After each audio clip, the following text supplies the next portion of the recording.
What'd you say your symptoms are? He's had a really bad cough and low-grade fever. Ah, doggone it.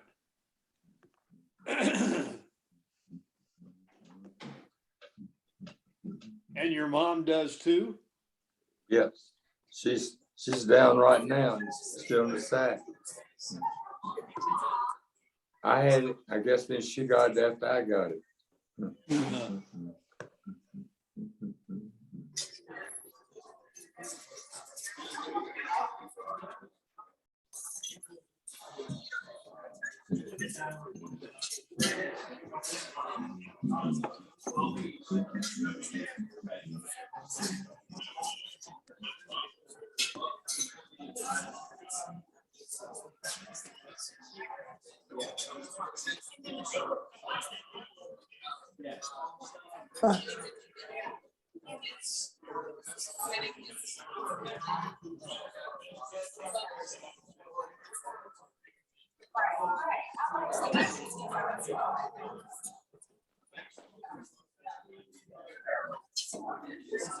Bonnie.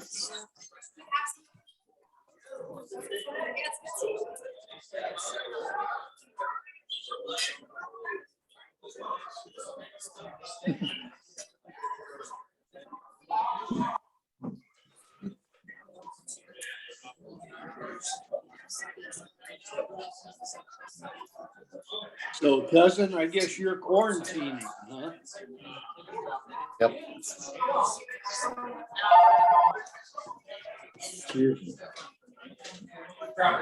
Okay, folks, I'm just going to start muting you now and we'll get started. Thank you. Appreciate you calling. I was trying to get you to.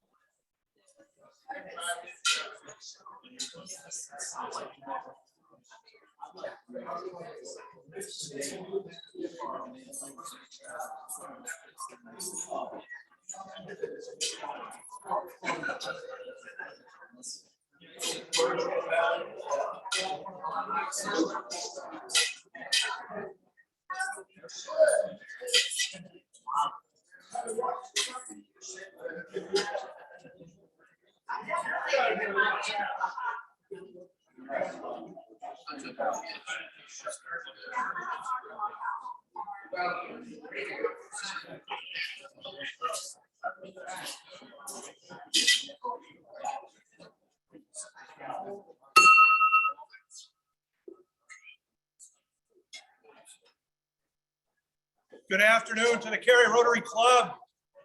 It is great to see all of your smiling faces today. The 247th anniversary of the shot heard round the world. The Battle of Lexington and Concord, April 9th. Anybody that grew up in Boston knows, listen, my children, and you shall hear of the midnight ride of Paul Revere. You want me to keep going? It's great to see everybody today. Can I call on Bill Fletcher to lead us in the vocation and the pledge? Yes, let's pray, please. Lord, we praise you today. We thank you for this absolutely gorgeous weather, although Carolina cold is getting old. Bring the heat back, Lord.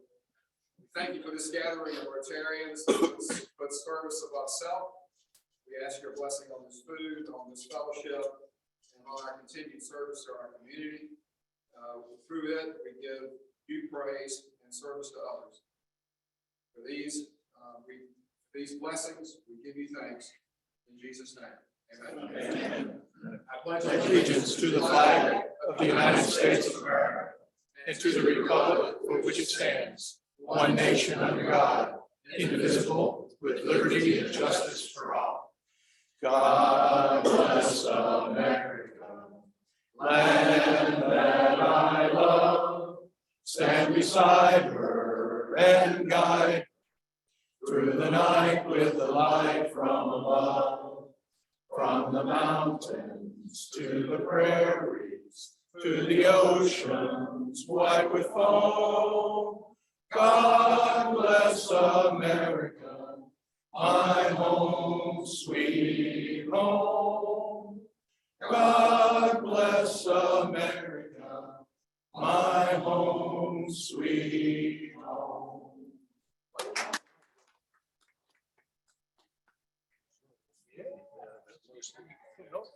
I don't know where it came from. Thank you, Bill. Thank you all for singing along. Renee Spell, can I ask you to introduce our guests and visiting Rotarians today? Yes, thank you, President Bob. Visiting with us today from the Wilmington Club is David Grantley. Welcome, David. Welcome, David. And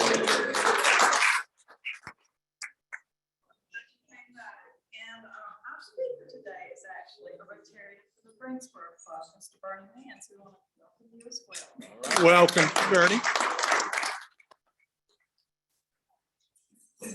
And I think John Rigsby may have a guest as well. Indeed, I do. And let me say how great it is to be back in person. And I hope to be back on a regular basis in person. And I have brought with me my lovely wife, Paula, and we're having a happy after-tax season day. Thank you. Welcome, Paula. And congratulations, you have John back, at least for a few months. Yes, sir. We also have Catherine Bonnie with our state magazine. Welcome, Catherine.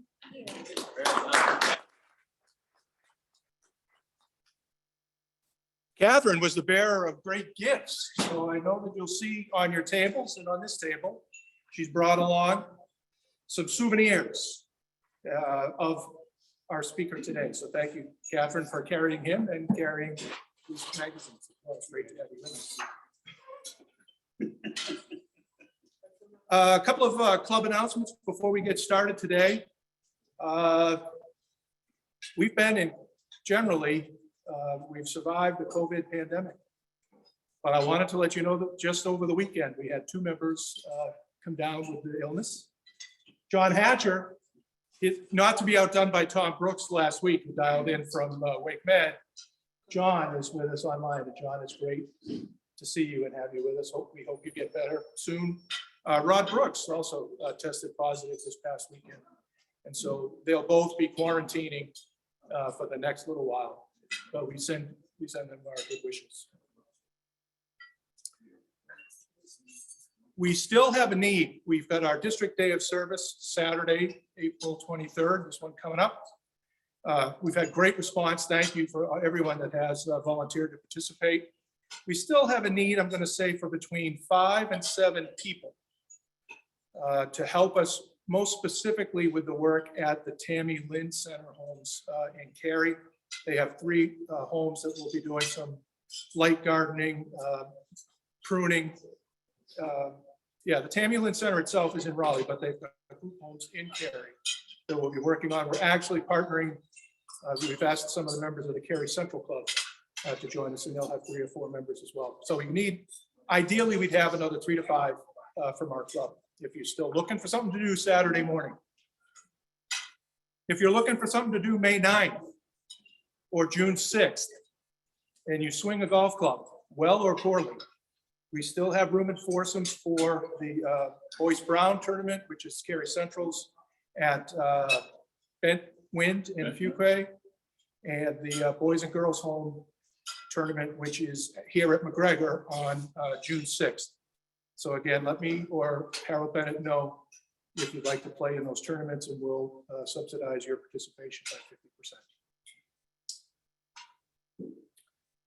50%. At this point, can I ask Charlie Konigsberg to join me at the lectern?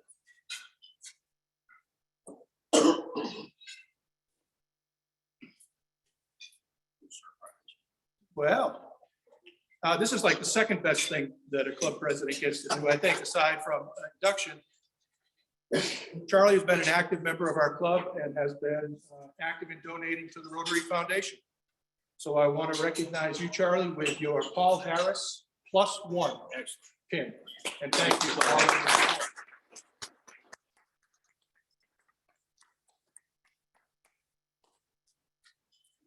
And then finally, I want to welcome officially our newest member, Ted Straub.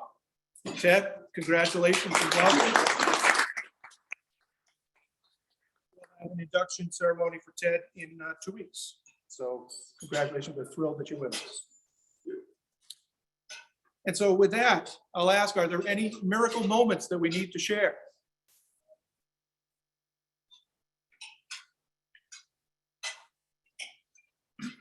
Every moment's a miracle. Great. Okay, thank you. Well, Oh, we have a very important birthday today.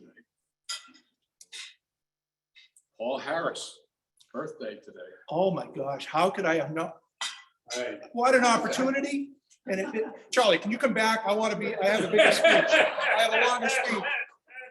So today is Paul Harris' birthday. Yeah, every year, April 19th. That would have been better than the shot heard rather. You thought I was referring to that when I said shot heard rather. And what year was he born? Do you know? 1898. Fantastic. So In he should be Chicago. 124 years old. today. What month? Well, that's good. That's a miracle moment then. Thank you, Jim, for our miracle moment. All right, that's enough tomfoolery. Can I call on Paul Sossman, please, to introduce our speaker for today? Thank you, Mom.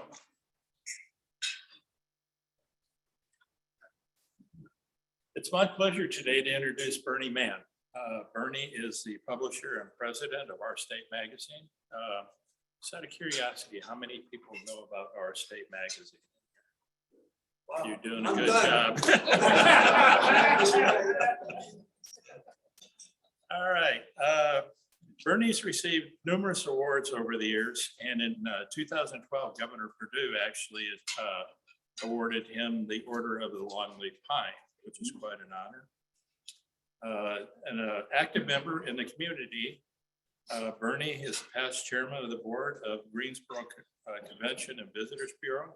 He's a past president of the Greensboro Symphony and served on the board of directors for the North Carolina art community. He received his BA from Adelphi University in Garden City, New York, and attended Harvard Business School in Cambridge. Mann was recognized with an honorary doctorate of human letters degree from Lenore Ryan University in Hickory. He lives in Greensboro, North Carolina with his wife, Bobby, and has 3 children and 9 grandchildren. So join me if you would in honoring and welcoming her.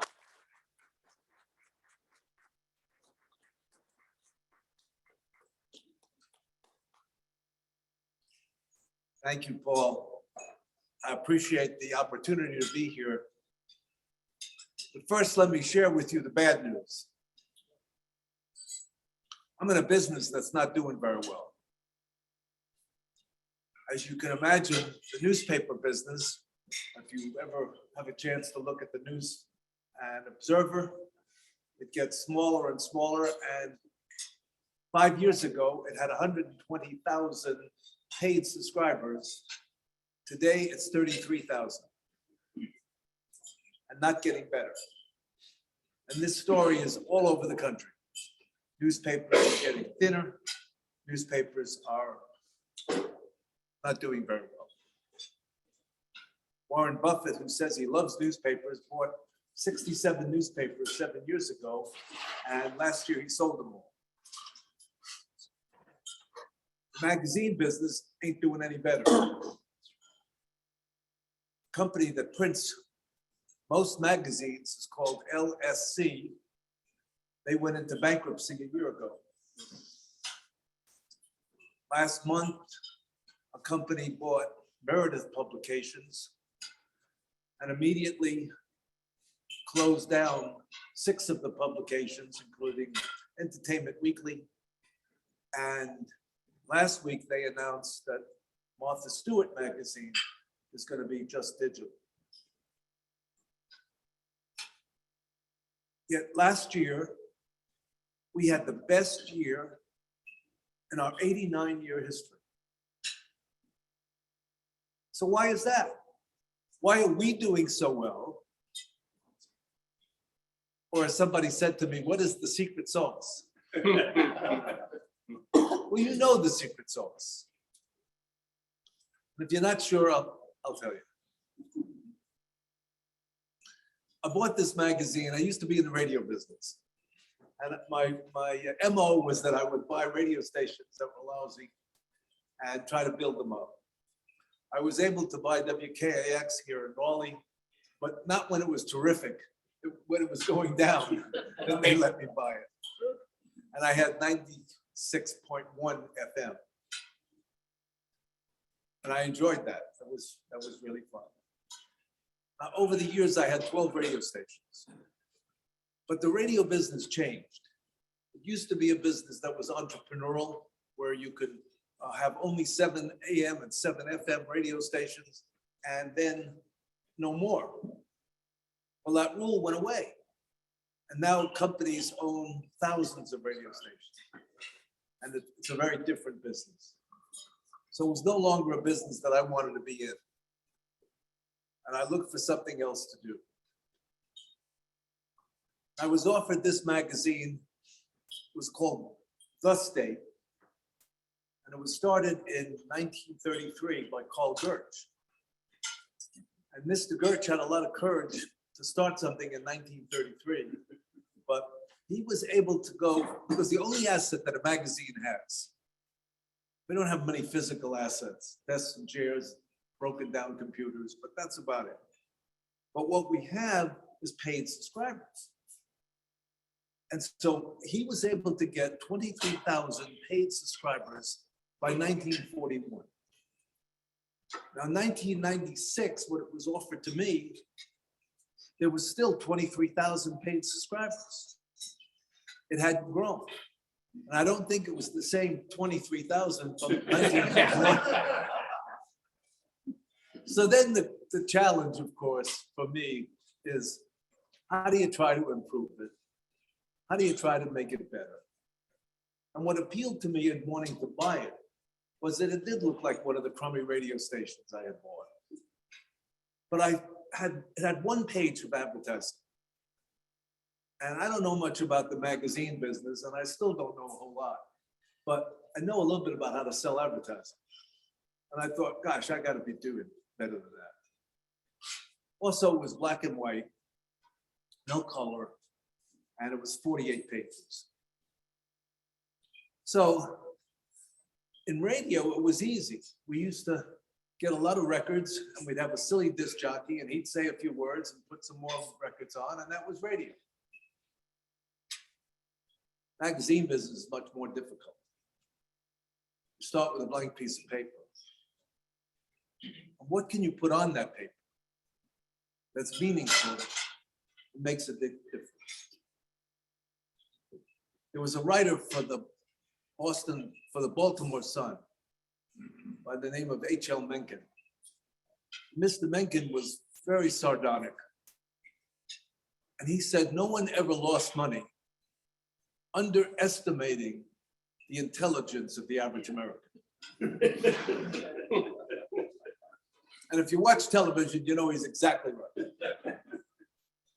And then there was Walt Disney, who said, I'm going to create a theme park that's fun and pleasant and has clean bathrooms. I thought, that's where I want to go.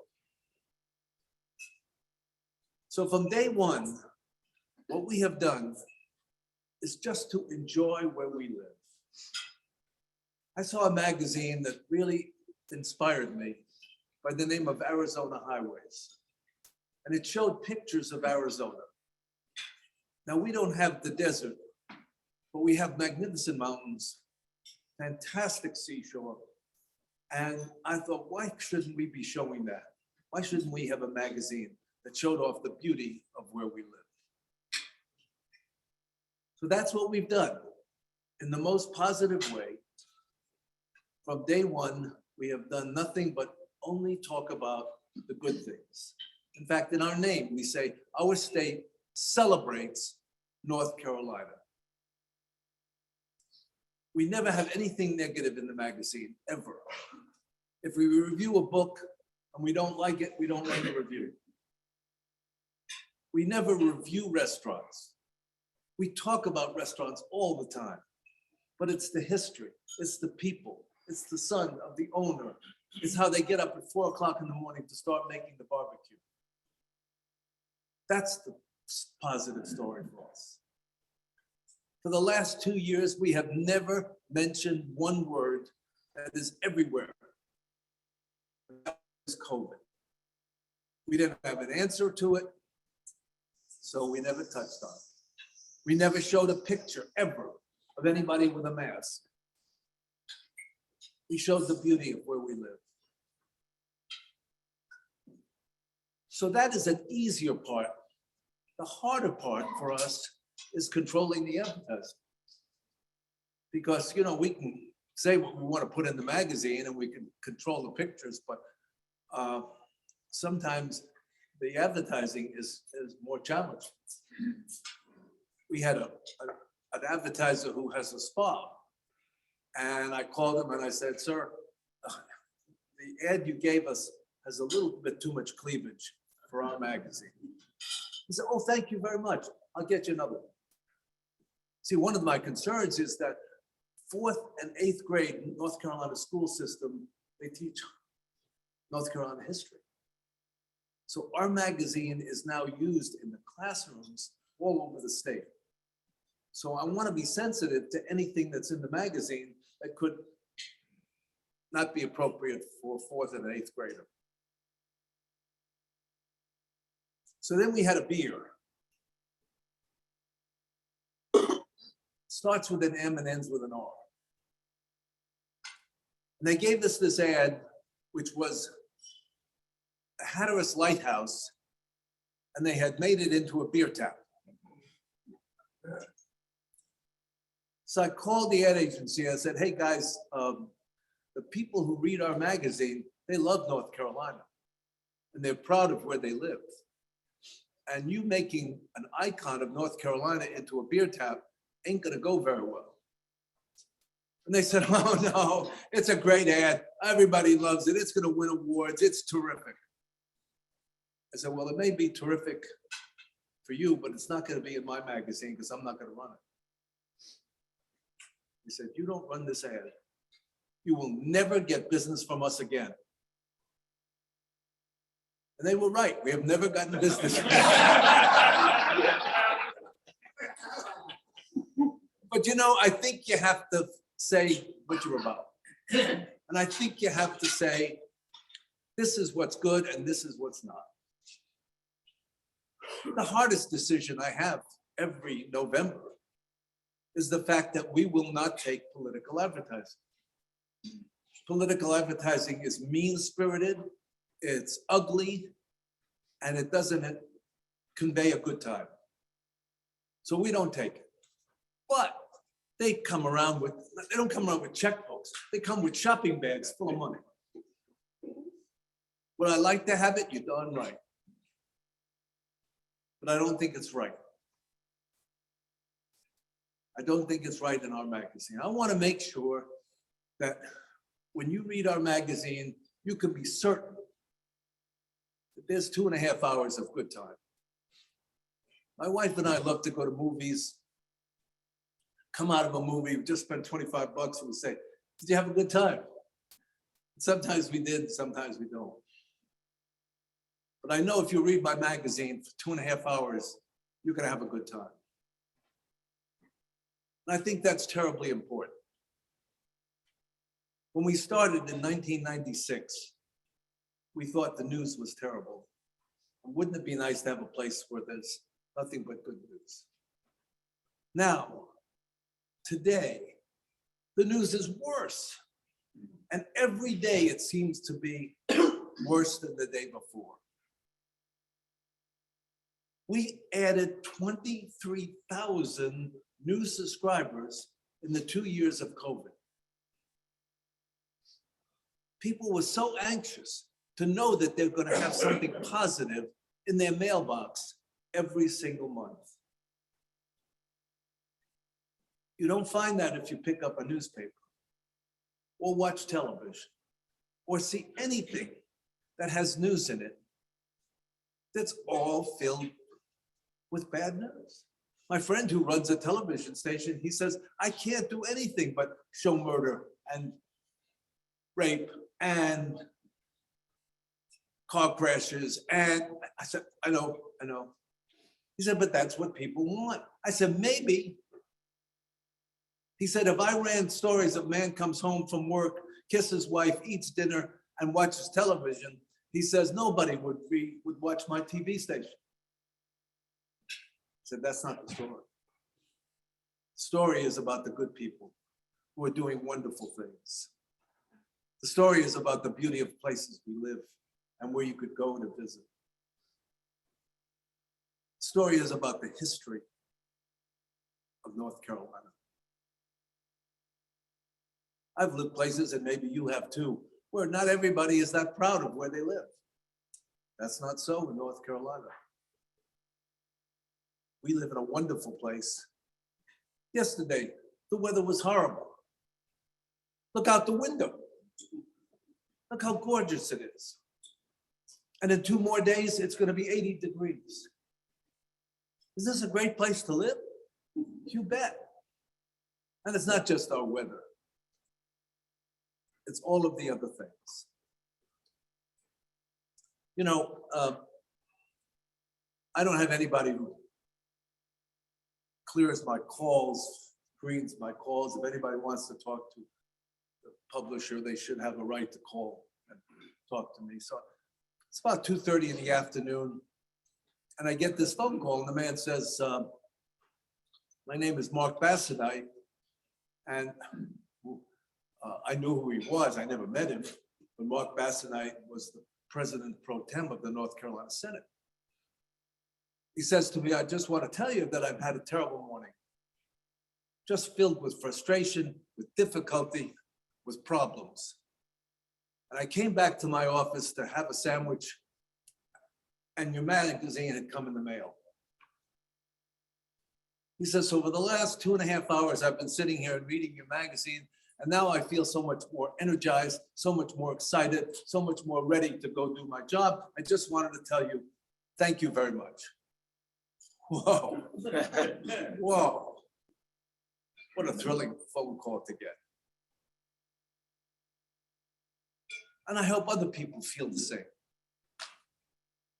I hope you do feel the joy of remembering where we live.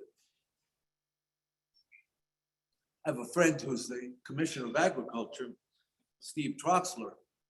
And Steve called me one day and he says, you know, we are the only state in the country that doesn't serve beer at the state fair. He says, I've been trying to get this too, and every time I try, the churches just kill me. He says, I have an idea. I'd like to build a house. I want to use some of the logs from my barn on my property, and I want to build a city house where we serve beer, and I want you to sponsor it with me.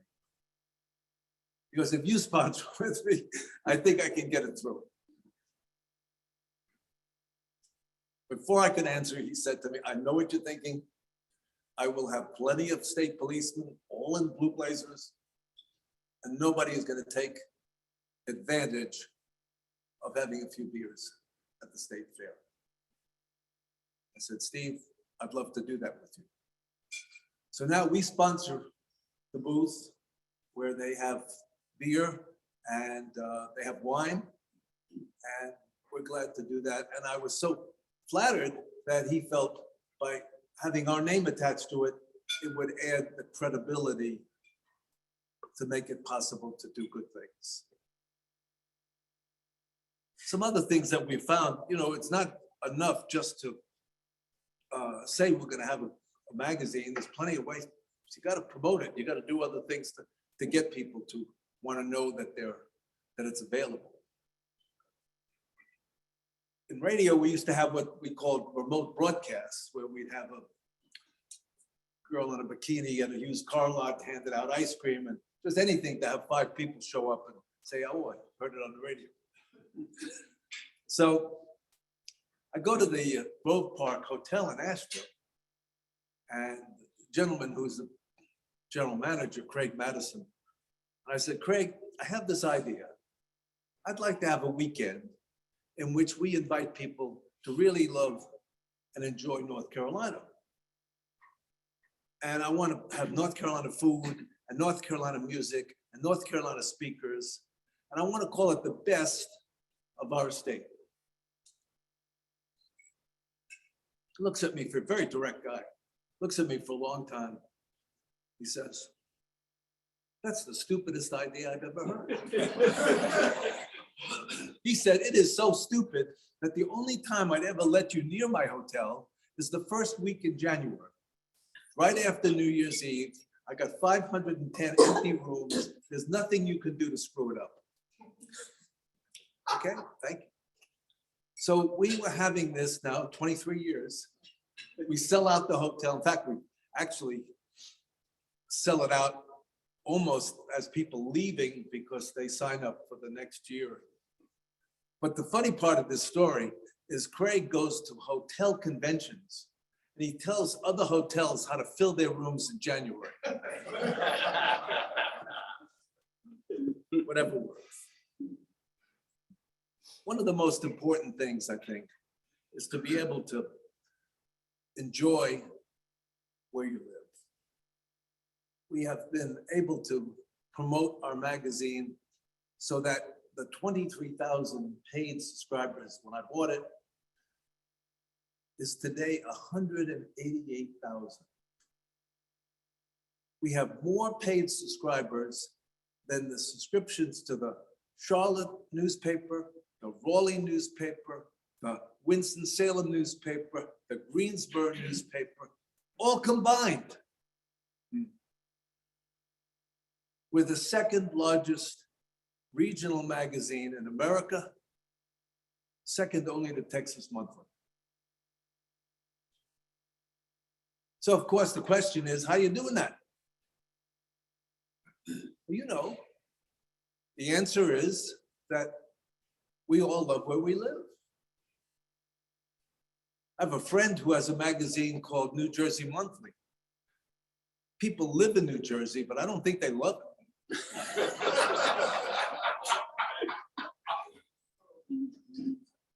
So the secret is you. The secret of why we're successful is because you love where you live. And you enjoy reading stories about it and seeing pictures. I mean, yeah, we do have a website, but what's really robust is our magazine, because we can't find a way of putting pictures on something like this that's meaningful. Now, if we had stories to tell, okay, that's what this is great for. News, fantastic, you can't beat it. But not for us. Our stories have to be where you hold it and show it and feel good about it. We have so many people who tell us a relative passed away, would you like 500 magazines? I mean, people keep the magazines. And I'm so glad about that. So every month, what we try to do is show you the beauty of where you live, like a mirror. Thank you very much.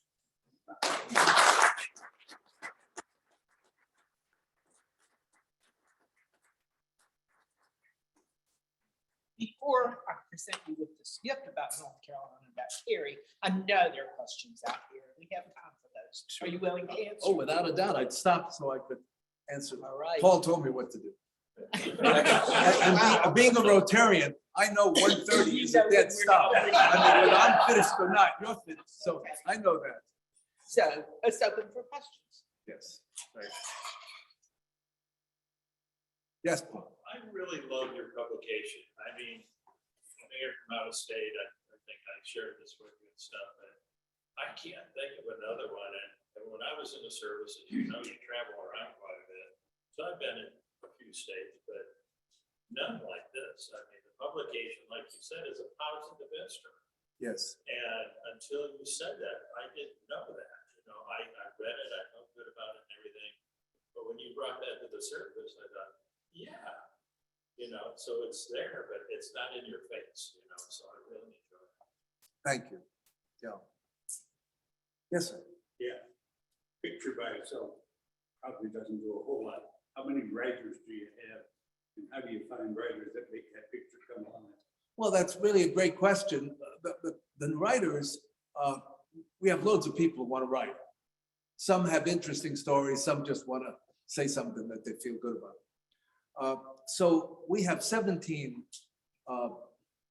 editors. And the editors have a tendency to be, excuse me, the editors select the stories that they feel are worthy. And we have no paid photographers, except people who do freelance for us, because we're so anxious to get stories about what people see and feel. And the photographers who, when I bought the magazine, they had a photography budget of $100 a month. And they were not overpaying. They got about $100 worth. So now we assign all this photography. But we like to assign it to people who live in a certain area where they know the look and the shadows and the sunsets and the feelings that we're looking for. So your question is a really good one, because we love to have people send us stories, but we edit it very carefully. Do you have submissions from just anybody? Sure, yeah. And we're very fortunate in having. From New Jersey? What? From New Jersey? New Jersey, we don't permit, but no, anywhere. And we have, what Paul just said, we have people who live other places. We have 88% of all our subscribers have North Carolina addresses. But we have paid subscribers in every state of the union and 31 foreign countries. And some of that is people who have lived here and moved away, parents who want to keep in touch with their children, send them the magazine. And so, yeah. Yes, sir. How far in advance do you have to prepare for publication? Well, we're just finishing our July issue right now. But we prepare the stories a year in advance. So we'll finish the 2023 plan for photography and stories pretty much by August. But we're fortunate in that we don't have news that will change things. So because the pictures, I mean, we take all the photography a year in advance. We had a story about the governor's mansion at Christmas time. Well, you know, we're taking that a year in advance. We can't wait till December to take those pictures. Yes, sir. As an avid reader, I'm particularly interested in the restaurant features that you do across the state. Tell a story about my wife grew up in Johnston County and went to Wilson with her father to the back of home. We read a story about a converted gas station that had lines of cars lined up down the streets waiting to come through to get a cat head biscuit. We left Cary, drove to Wilson, got there by 8:15, got in that long line to get a cat head biscuit. I think the way you bring to life those things in North Carolina that we may not have heard about. Really said, take action. Go see what's going on in your state. They do it different in Wilson than you do it in Cary. No question about it. I mean, Wilson has the Gaelic, what is it? The Gaelic, yeah, right. And you go to a town like, well, there's so many little towns that have been re-energized. Kinston is one that comes to mind. A woman comes back from New York, her father says, I'll build a restaurant for you. And so now the town all of a sudden has people coming for that restaurant. Then another one opens across the street. Then a friend, Stephen, opens a motel. And now all of a sudden, Kinston, which was dying because of tobacco, now has a reason where people are going. And it's just thrilling to see what's happening all over North Carolina. Yes, sir. It seems that you would run out of material after all these years, but you keep it going, and I applaud you for that. Well, you think so, but there's just so much new going on that you can write a story about Hickory and then you can come back 3 years later and write a story that's very different. So, yeah. Yes, sir. Just a comment. You started out talking about the leadership of the newspaper. First of all, I'm a subscriber to your publication and I've enjoyed it for years. The News Observer, I was probably a subscriber to for 50 years. However, the only thing that didn't line up as an editorial or in my face seemed to be the obituary column. And we debated whether we were going to continue taking the paper just for the obituaries. We finally gave up. And so that's why they're down to 33,000 subscribers, because they're pitching something that I'm not buying. And I did, after 50 years, I said, this is enough. Well, I feel badly for the newspapers. They had a monopoly. You know, you don't learn anything in a monopoly. And they are advertising, they used to call them salespeople, but we all knew they were not salespeople. They would go around and they say, hi, I'm here to pick up my ad. And all of a sudden, advertisers are saying, I have no ad for you. So you see how thin the newspaper is. Now, they say the problem is people over 40 don't read newspapers. I say the problem is that they're not putting anything in it that make it worthwhile. And they also don't have salespeople who know how to talk about why the over 40 age group is valuable. I mean, my magazine is basically for people over 40. You know, we don't have any hot stuff in it. But we're putting out a 200-page magazine every month. So there's got to be a market for it. And banks and just a wide variety of companies all over the state advertise with us. And quite frankly, part of our success is they continue to advertise with us. You know, the one and dones are no fun, but the people who come in and stay 5, 6, 7, 10 years with you, month after month, I mean, it's nice. You can't convince them of that. None of us are good enough salesmen to do that. What they get convinced is it's a good place for their ad. 26% of our readers, in North Carolina, 26% of the people have graduated from college. 87% of our readers have graduated from college. So you start with that kind of a framework. That's why we have 3 jewelers who sell Rolex watches who advertise with us. Nobody needs a Rolex watch. I mean, you want to watch, you can, yes. But isn't it wonderful to have one? Yeah. So the whole key is the caliber of people who read the magazine. And that's what we're very fortunate. And we're very fortunate to have had you as our speaker today. And we want to present you with some cards. And the artist just happens to be yes, here, I met Jerry you. Thank you. Miller. Thank you very Yes. much. Scenes of Cary. I appreciate it. Thank you so much. Thank you.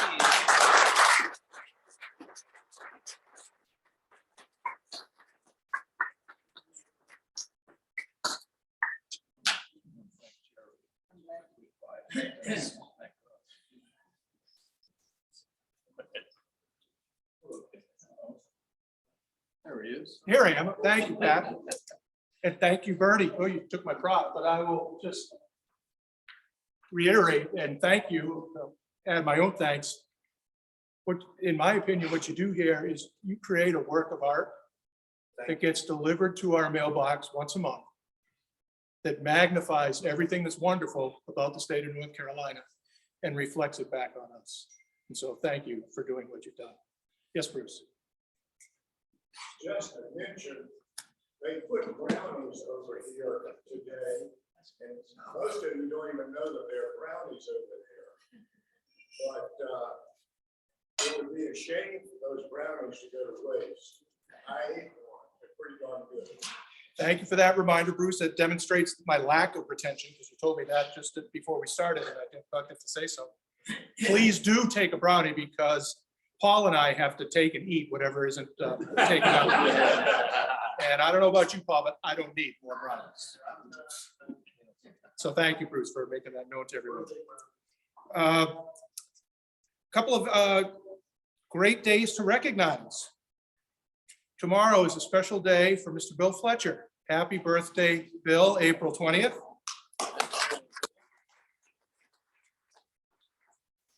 Happy birthday, Ted Straub, Saturday, the 23rd. Happy birthday. If you see Eric Schmidt before Sunday, wish him a happy birthday. And Dan Howell will celebrate on the 25th, next Monday. A very special day today. Renee Spell celebrates her 17th anniversary with the Cary Rotary Club. Congratulations.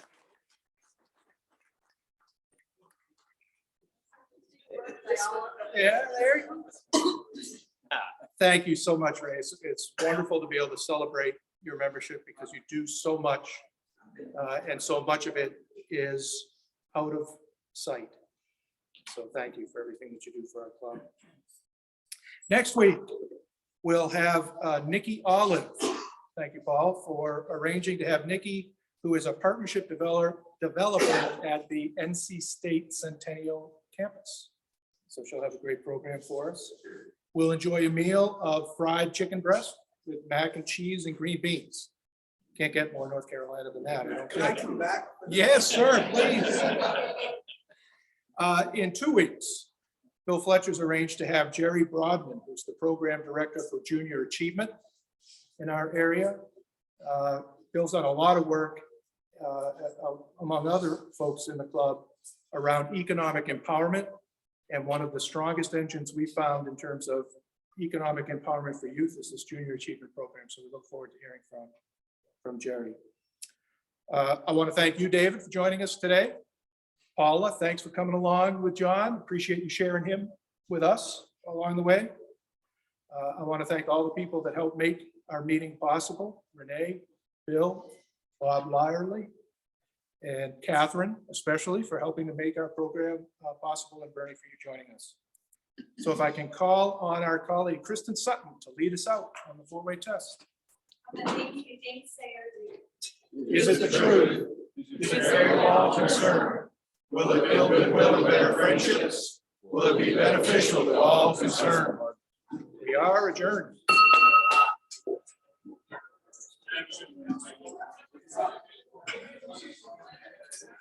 Good job, man. Awesome. Sorry to hear about Rob. Yeah, you know, it's a surprise. Yeah, he said it was Saturday.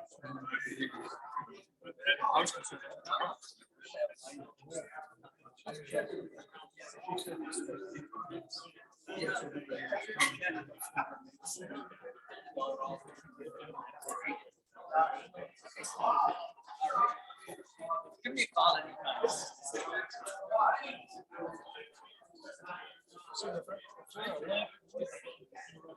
No, you go ahead. You can interrupt for the Howard. That link available. You can see the funeral. Oh, There's a big Vimeo. I think it's probably on our church, which it wasn't ever. We have Vimeo. I'll look for it. I'll send it to you. Yeah.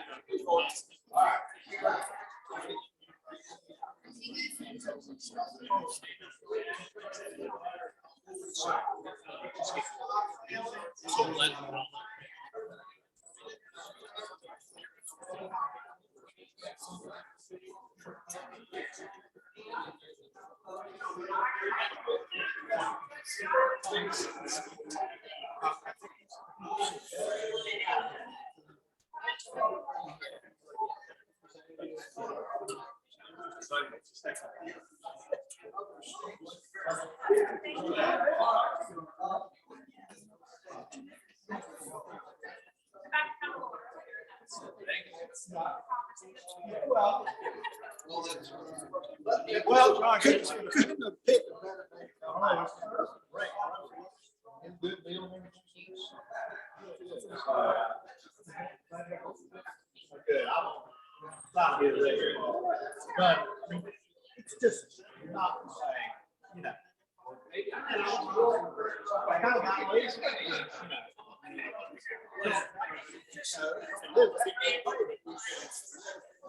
Works hard. Okay, so now Steve's red lunch. Back, you know, because it takes more time. Now I'm in the full mess of pressure.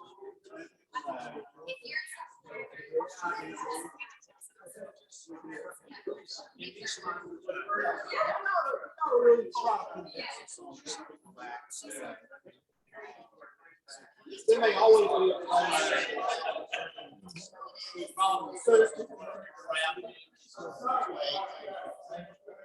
but it's not the same.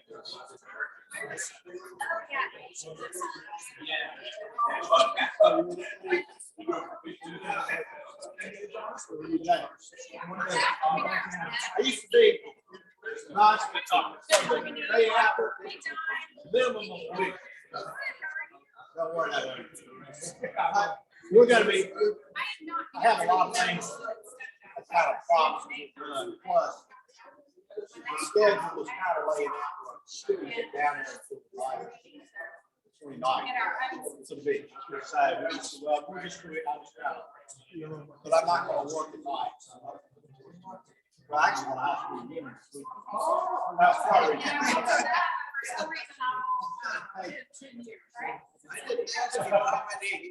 It's a 50-year union. Thank you, Bob. Thank you. There's a lot of. I don't think any of us.